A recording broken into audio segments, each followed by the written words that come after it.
તેને સમગ્ર ઠાકોર સમાજ સખત શબ્દોમાં વખોળે છે અને આ કોના કહેવાથી પીએસઆઈએ અથવા ડીવાયએસપીએ કોના કહેવાથી એમને માર માર્યો છે તેની સંપૂર્ણ તપાસ થવી જોઈએ અને તાત્કાલિક ધોરણે એ લોકો સસ્પેન્ડ થવા જોઈએ। આગામી સમયની અંદર જો આના પર કોઈ એક્શન કે કોઈ પગલાં લેવામાં નહીં આવે તો અત્યાર તો ખાલી સાણંદ તાલુકાનો ક્ષત્રિય ઠાકોર સમાજ જ એકત્રિત થયો છે, પણ જો આગામી સમયની અંદર આના પર એક્શન લેવામાં નહીં આવે તો સમગ્ર ગુજરાતનો 40%થી વધુ વસ્તી ધરાવતો સમાજના ઉપર આવું અન્યાય અત્યાચાર થાય છે તો એ અમે સાખી લેવામાં ક્યારે આવશે નહીં અને 40%થી વધારે સમાજ જો સાણંદ તાલુકાની અંદર એકત્રિત થશે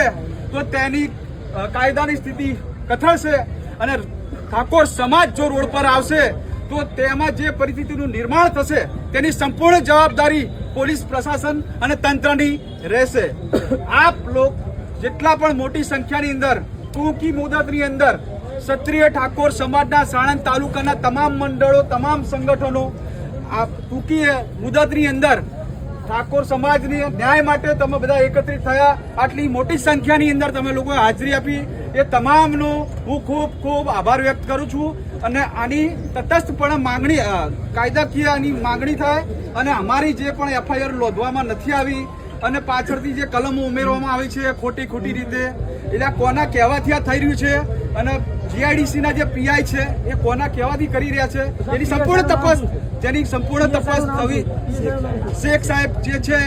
એમનું શેખ સાહેબ નામ છે અને તમામની તપાસ થવી જોઈએ। બસ અમારી ઠાકોર સમાજની જે તમારા ઠાકોર સમાજના યુવકોને ઢોર મારવામાં આવ્યો તો એમને કયા ગુનામાં લઈ જવામાં આવ્યા?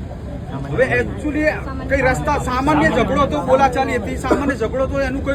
કોઈ એટલું બધું કઈ એમને કઈ કોઈ ગુનો કર્યો નથી કે કોઈને 307 કે 302 નું કઈ મર્ડર કે કયું કર્યું નથી, પણ તોય